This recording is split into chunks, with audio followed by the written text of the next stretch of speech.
அண்ணன் சாப்பிட்டுக்கிட்டு இருக்காரு, நீ எச்சக்கையை கொண்டு அதுக்குள்ளே விடுற. எப்படி அந்த எச்சில் பாத்திரம் அதில் அது நல்ல பாத்திரத்தில் எச்சக்கையை விடக்கூடாது அப்படின்னு எந்த இடத்துல எச்சலையும் தீட்டையும் கலக்கக்கூடாதுங்கிறது என்ன ஒரு சாதாரண மக்களுக்கு புரியறது கூட ஏன் வேத சாஸ்திரங்கள்லாம் படித்த உங்களுக்கு புரியலை?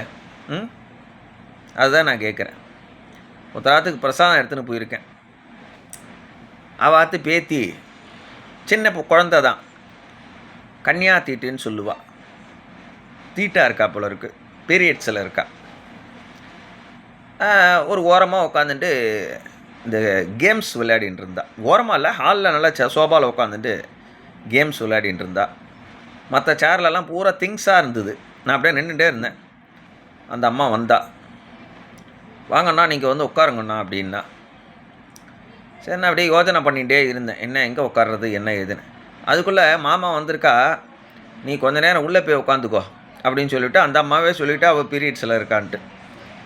அப்புறம் இந்த சேரில் உள்ள துணியெல்லாம் என்ன எடுத்த உடனே அதில் நான் உட்காந்துட்டேன். அது லெதர் ஷீட்டு தான், தோசம் கிடையாது, சோபா செட்டு தான் உட்காந்துட்டேன்.